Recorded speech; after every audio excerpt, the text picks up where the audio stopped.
meron kaming kaibigan at tumawag sa amin na sabi sa akin, "Sir, tulungan mo naman ako mabenta yung sasakyan ko." So pinunta namin ngayon kasi actually itong owner nito, dati na siya sa amin nagbenta ng Toyota Hi-Ace. So kung naalala nyo, yun yung Hi-Ace na nag-deliver namin sa Taytay Rizal, yung sobrang daming sticker. So yun, sabi ko, sige sir, daharang kita. O, ito na, gamit na namin yun. Akala ko kung anong sasakyan ng bira. So, ito ngayon, we have here the Isuzu Travis 2021 model. Diesel engine, drop side po siya. Drop side. Yan.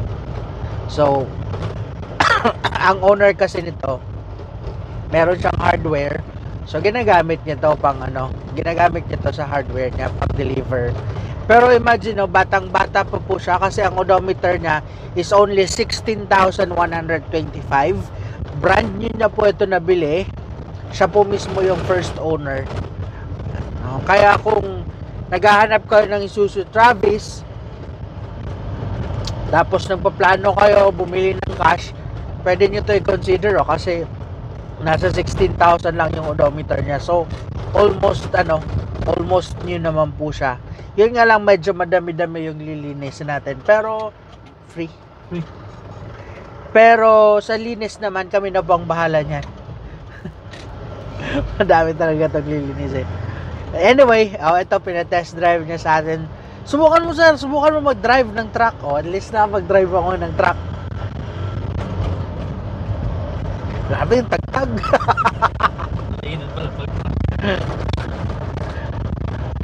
Grabe oh.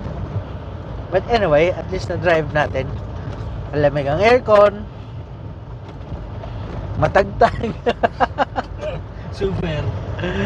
Siguro pag kargado na. Hindi, siguro yun talaga ang suspension nila, matitigas. Kasi siya pangkargahan talaga. Hindi ko lang alam yung FB type nito. Ano sa isang engine? Di ako sure.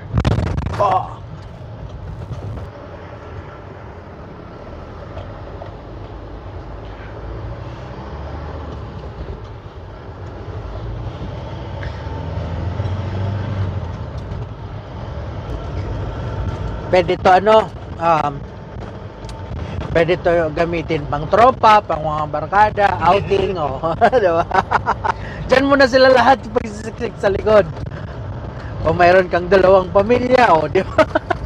Pagsama-sama mo na sa likod.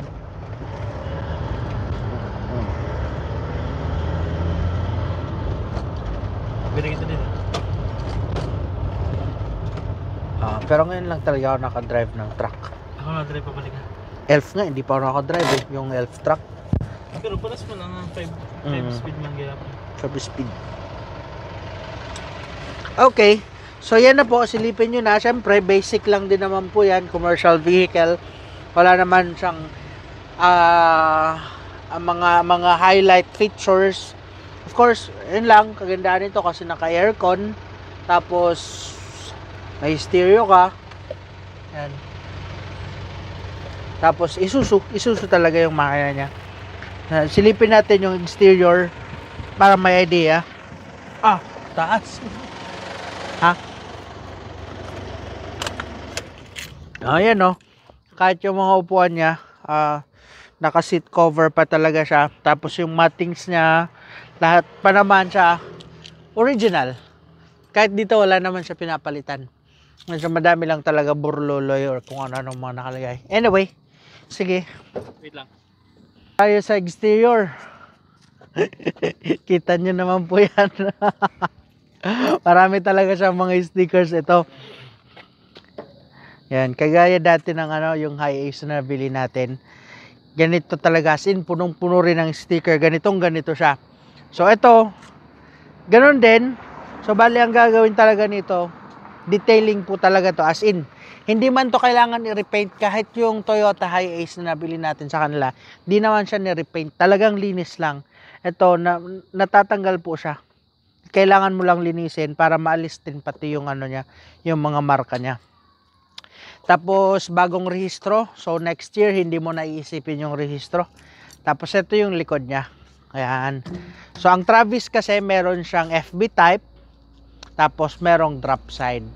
Tapos merong freezer van din yata yung Travis. So ito, yun nga, design talaga siya kung mayroon kang mga negosyo na mga sinasakay.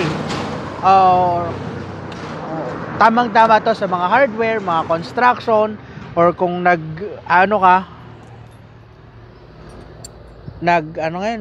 hauling banta or nag-aquario, pwede to. Pero yan naka lang siya. Ano tawag diyan? Naka steel rim tapos single lang siya. Tawag diyan. Meron ba kasi yung naka double tires. Ayan, single tires lang siya. Original pa to. Original pa lahat yan ng mga tires niya. Okay. So, kaya if ever interested kayo, pwede nyo naman to kunin sa amin sa cash. Pwede naman siya sa financing. So, asking price for this one, actually, medyo mataas-taas ang presyo ni kapatid natin. Asking price na is 800,000. Pero, if ever interested kayo, tayo ang bahala makipag-negotiate sa owner. So, makipag-negotiate na lang tayo sa owner. Anyway, nagpapatulong lang naman siya, may benta yung sasakyan. So, tulungan na lang din natin. So, if ever interested kayo, pag-usapan natin, kung may offer kayo dito, i-offer natin sa kanya. Okay? So, yun lang.